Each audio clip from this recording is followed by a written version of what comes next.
Je suis Mam Koumba Faye. Je coordonne la thématique ALER, alimentation, agriculture, économie rurale au niveau du GRET Sénégal. Pour ma part, je vais vous présenter deux expériences de distribution de produits laitiers dans le département de Dagana. C'est bon. Ok. Donc, comme je disais tantôt, je vais axer mon intervention sur deux expériences, on peut dire, de distribution de produits laitiers dans le département de Dagana et spécifiquement pour les enfants. Tantôt, à l'une, M. Diouf disait que voilà, le lait, il est bon pour tous les âges. N'empêche, je pense qu'il est meilleur encore pour l'enfant. Parce que tout simplement, voilà, il a tout un développement à suivre, voilà, qui lui permet en quelque sorte de bien se porter pour, on peut dire, le reste de sa vie en fait. Donc du coup, voilà, on a essayé de développer en tout cas deux types d'actions qui sont un peu différentes en termes d'objectifs, en termes de ciblage et puis en termes d'approche, mais complémentaires quand même, en termes voilà, comment dire, en termes de finalité, voilà, de finalité. Donc c'est vraiment complémentaire. Et du coup, la première, elle consiste en fait à... Elle a été réalisée dans le cadre du projet Astel. Donc, c'était en 2014 aussi. Et ça s'est passé avec une collaboration avec notamment IFPRI, qui est l'Institut international de recherche sur les politiques alimentaires, le GRET et puis la laiterie du berger. Et une autre expérience aussi, une deuxième expérience qui a été conduite en 2022, avec des mini-laiteries de la zone, notamment la mini-laiterie de Ndombo et la mini-laiterie de Djerigaya, l'ONG Enda Energy, et puis le CNDN, représenté ici aujourd'hui par Alune. Et voilà, ces deux actions ont bénéficié d'un soutien financier de différents partenaires financiers aussi, notamment l'Union européenne, l'AFD, la région Midi-Pyrénées, la DCI Monaco, le CFSI et puis la Fondation Bell. Voilà, donc dans un premier temps, je vous fais découvrir en quelque sorte la première expérience qui, comme je disais tantôt, a été menée avec IFPRI, le GRET et puis la laiterie du berger. Et elle s'articulait en fait autour de la mobilisation de services nutritionnels pour améliorer la chaîne de valeur lait dans le département de Dagana. Et je partage ici avec vous quelques éléments de contexte qui tournent autour de l'importance du cheptel à l'échelle de la région, on peut dire, et plus spécifiquement de Dagana, du département de Dagana, qui aujourd'hui, ou bien vers les années 2012, était de 115 200 têtes et une production laitière développée à l'époque, ou bien peu développée aussi, avec notamment ses forces, ses faiblesses et puis ses opportunités et ses menaces. Comme l'a dit tantôt M. Barrault, en introduisant, on peut dire que quand même, la laiterie du berger a été, l'installation de la laiterie du berger, on peut dire, a été l'élément déclencheur du développement de la production du lait au niveau du département de Dagana. Et ça a suscité en quelque sorte voilà, un engouement autour de tous les acteurs qui, à l'époque, étaient sur place pour vraiment booster, on peut dire, le développement de la filière. Alors, toujours en lien avec l'installation de la laiterie du berger, donc tout un dispositif de collecte a été mis en place à l'époque. Et au fil des ans, on peut dire que ce dispositif-là a été voilà, amélioré d'année en année et que voilà, aujourd'hui, c'est ça se passe en quelque sorte comme M. Fall disait tantôt. Voilà, il nous a très bien expliqué le dispositif de collecte aujourd'hui. Et en même temps, à l'époque, voilà, il y avait une problématique qui était voilà, décelée en quelque sorte au niveau du département. C'était la problématique de la malnutrition des enfants au niveau de la zone d'intervention à l'époque, qui, en quelque sorte, avait à l'époque, voilà, en tout cas, les évaluations avaient montré que 80% des enfants étaient anémiés à l'époque et que voilà, 5% étaient atteints d'anémie sévère, donc dans toute la région. Donc, partant de tous ces éléments-là, donc la laiterie du berger, IFPRI et puis le GRET, ils se sont dit pourquoi pas vraiment collaborer et puis travailler autour de deux objectifs principaux à l'époque. Le premier objectif était de voir en quelque sorte dans quelle mesure proposer un chakri fortifié aux enfants des éleveurs producteurs et qui fournissaient du lait en même temps à la laiterie, de leur proposer un chakri fortifié pour justement améliorer le taux d'hémoglobine qui constituait le paramètre qui permet de mesurer la carence en fer. Voilà. Donc, il y avait cet objectif-là. Après, il y avait un autre objectif qui consistait justement à voir dans quelle mesure l'approvisionnement ou bien la livraison de ce chakri fortifié aux enfants des éleveurs producteurs et qui fournissent du lait à la laiterie, dans quelle mesure cette livraison-là contribuerait à améliorer justement l'approvisionnement de la laiterie en lait auprès de ces familles qui fournissaient le lait. Voilà. Comment est-ce que l'action en tant que telle s'est déroulée? Donc, ils ont commencé dans un premier temps par une large campagne de vaccination, du moins une large campagne de sensibilisation, excusez-moi, sur les bonnes pratiques en nutrition, sur tout ce qui est prévention aussi. Et cette campagne de sensibilisation, elle a été confiée au CNDN. Donc, comme quoi, voilà, le CNDN, depuis pratiquement des années, aussi intervient dans la zone sur ces questions. Donc, partant de ces campagnes de sensibilisation, donc, ils ont fait une répartition en quelque sorte aléatoire des ménages volontaires, donc, qui ont été constitués en deux groupes, un groupe témoin et puis un groupe, voilà, un groupe Chakri, qu'ils avaient appelé un groupe Chakri à l'époque. Donc, c'était au niveau du groupe Chakri que voilà, la distribution ou bien la livraison devait se faire. Et puis, le groupe témoin servait justement de comparaison, en fait. Donc, toujours par rapport au déroulement, donc, ils ont procédé au suivi des évolutions dans les livraisons.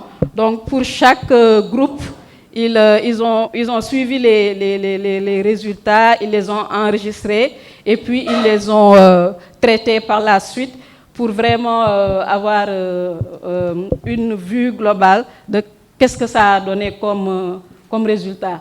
Et enfin, il y a eu la validation du protocole de suivi de tout ça par le comité éthique. Alors, comme résultat, ce qu'on peut retenir, ce qu'on peut partager avec vous comme résultat, c'est d'une part la régularité, la hausse de la régularité de l'approvisionnement. Donc, comme on disait tantôt, l'idée c'était de voir, est-ce que si on offre ce chakri fortifié-là aux enfants d'éleveurs, ça allait contribuer à augmenter l'approvisionnement.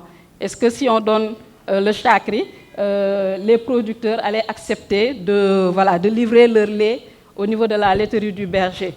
Donc, un paramètre en quelque sorte qui était clairement pris en compte. Mais au cours de l'étude, ce qu'on a remarqué, c'est que voilà, ces résultats-là qu'on a présentés, notamment la hausse de la régularité de l'approvisionnement, la baisse de l'anémie, donc ça, ça a été beaucoup plus marqué au niveau des exploitations familiales ou bien au niveau des bidons où voilà, la femme ou bien une femme était le chef ou bien la chef, comme vous voulez. Alors, donc, en guise de conclusion, ce qu'on peut dire, c'est que l'étude a montré une rentabilité incertaine, en quelque sorte, au niveau de la laiterie du berger, parce que tout simplement, les coûts qui étaient liés à la production de ce tchakri fortifié, qui était offert aux enfants des producteurs, ne permettaient pas en réalité de couvrir l'ensemble des charges. Vous voyez un peu. Donc du coup, c'était bien parce que il y avait beaucoup plus de lait qui était livré, qui était fourni, mais en même temps, ça a augmenté en quelque sorte le coût de production et ce qui a fait que voilà, la rentabilité en tout cas n'était pas très certaine. Et en même temps, ça a soulevé en quelque sorte une autre analyse qui est voilà, que peut-être si les politiques publiques avaient peut-être contribué ou bien pourraient contribuer justement à ce service-là, parce que quoi qu'on puisse dire, c'est un service public, c'est un service de santé qui en quelque sorte relève des politiques publiques. Donc du coup, si ces politiques publiques-là contribuaient, par exemple, sur les pistes de production ou bien les coûts de collecte au niveau des zones qui sont beaucoup plus avaient participé ou bien pourraient participer, donc sur un certain nombre de paramètres, peut-être que c'est là où ce serait intéressant, aussi bien pour la laiterie, pour les enfants d'éleveurs et puis pour les éleveurs. Et d'où cette question-là qu'on s'est posée, la pertinence d'un partenariat public-privé pour l'utilisation des chaînes de valeur à des fins de santé publique. Voilà, donc ça c'était pour l'expérience numéro 1. Et pour l'expérience numéro 2, elle s'est déroulée en 2022, comme je disais tantôt, avec les partenaires Ndombo, Jerigaya, Enda Energy, CNDN. Et ça a consisté en quelque sorte à distribuer toujours des produits laitiers dans des cantines scolaires du département de Dagana. Et comme élément de contexte qu'on peut placer, donc c'était dans une perspective en quelque sorte pour le Gretin, c'était dans une perspective d'alimenter en tout cas les réflexions ou bien les efforts qu'on est en train de déployer pour renforcer davantage ce lien-là qui existe et qui doit exister entre l'agriculture et la nutrition. Ça, c'est une chose. L'autre chose, c'est que, voilà, malgré les interventions et les différentes interventions des différents acteurs qui sont développés au niveau du département, il y a toujours la présence de l'anémie, voilà, dans la zone. Et ça, on s'en est rendu compte, en fait, lors d'un diagnostic qu'on a fait en 2019. Et, dans le cadre de cette action, c'était justement de faciliter à 500 enfants de 3 écoles élémentaires d'avoir accès à un produit laitier de qualité fortifié en fer. Donc justement pour contribuer à la réduction du taux d'anémie. Et comme deuxième objectif, il y avait aussi le souhait d'accompagner 2 mini-laiteries dans la production de nouveaux produits laitiers fortifiés. Et peut-être ce qu'il faut préciser, l'objectif de départ, c'était exactement un produit laitier fortifié en fer surtout. Mais bon, au cours de la mise en œuvre de l'action, on s'est rendu compte ou bien on s'est heurté en quelque sorte à plusieurs difficultés qui ont fait que finalement on n'était plus sur un produit fortifié, mais beaucoup plus sur 2 produits non fortifiés. Donc 2 produits, notamment le lait caillé et puis le tchakri. Voilà. Donc, et ces difficultés-là, c'était en quelque sorte, voilà, comment dire, le faible en tout cas avec les petites quantités que produisent les mini-laiteries, c'était un peu difficile d'avoir le fer comme complémentation pour pouvoir correctement faire la production de produits laitiers fortifiés. Donc c'était la première difficulté. La deuxième difficulté, c'était beaucoup plus par rapport à la recherche, fixation des produits laitiers, parce que l'idée qui était derrière, c'était de pouvoir avoir un produit ou bien des produits accessibles aux enfants. Et d'où l'option de subventionner en quelque sorte ce produit-là, ou bien ces produits, notamment le chakri et le lait caillé. Après, on a travaillé à la signature des contrats, voilà, et la distribution proprement dite, suivi de suivi des résultats. Il ne s'agissait pas tout simplement de distribuer des produits laitiers. On a accompagné l'action d'une campagne de sensibilisation également auprès des élèves, auprès des parents d'élèves, des professeurs, des enseignants. Donc, ne serait-ce que pour les sensibiliser sur un certain nombre de thématiques. Donc, on reviendra là-dessus. Et enfin, on a mené des enquêtes de satisfaction, justement pour avoir la perception et puis le niveau de satisfaction des élèves, des parents d'élèves et puis des enseignants. Voilà, en termes de résultats, peut-être que je vais passer rapidement sur les résultats. Donc au finish, on s'est retrouvé avec 2 produits qui ont été distribués, le lait caillé par la mini-laiterie de Ndombo et puis le chakri par la mini-laiterie de Djerigayo. Donc tout à l'heure, je parlais de subventions. Donc le projet a pu subventionner, par exemple pour le lait caillé qui coûtait 150 francs. Donc le projet a pu subventionner à hauteur de 100 francs. Donc le chakri de 250 millilitres revenait à 50 francs. Parce que tout simplement, voilà, c'était une action test. Et on s'est rendu compte que c'était bien parce que ça répondait à un besoin. Par ailleurs, il faut des moyens pour pouvoir continuer. Et sur cette lancée-là, on a eu des échanges avec les collectivités territoriales, notamment les communes dans lesquelles se trouvaient ces écoles. Et il y a toujours ce point d'interrogation-là qui est là, la question de la limitation du budget qui n'est pas très élastique. Donc, il fait qu'aujourd'hui, ces discussions ne sont pas concluantes. Donc, il y a un réel besoin, en tout cas, de plaidoyer à faire à ce niveau-là. Alors, partant des 2 expériences, donc, on a décelé ou bien on a repéré 2 points d'attention. Le premier, c'est que, voilà, les produits laitiers, certes, contribuent en quelque sorte sur le plan nutritionnel. Ils contribuent au développement des enfants. Et M. Diouf en a parlé tout à l'heure. Seulement, c'est un complément en quelque sorte, un complément de repas.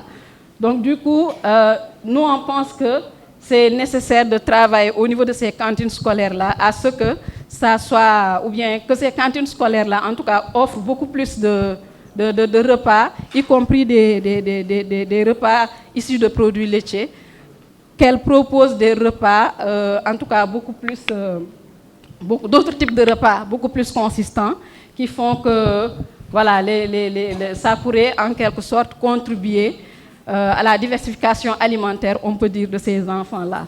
Et cette diversification-là, tout en tenant compte des ressources voilà, du terroir. L'autre élément, l'autre point d'attention, c'était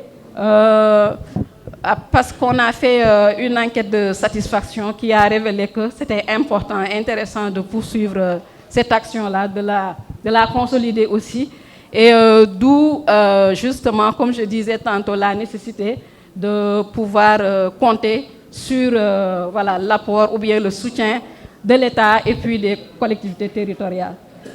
Pour conclure carrément cette présentation, en partant de toutes les 2 présentations, les 2 expériences, on s'est posé la question du rôle des politiques publiques. Donc, quels sont aujourd'hui les rôles ou bien le rôle ou bien les rôles, comme on veut, de nos politiques publiques?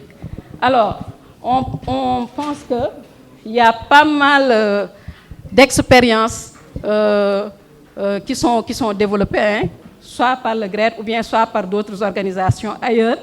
Et nous, on pense que voilà, l'État devrait s'inscrire en quelque sorte dans une dynamique de capitaliser toutes ces expériences-là, aussi diverses qu'elles sont, de les capitaliser et de pouvoir vraiment s'inscrire dans une dynamique de passage à l'échelle. Donc ça, c'est une chose.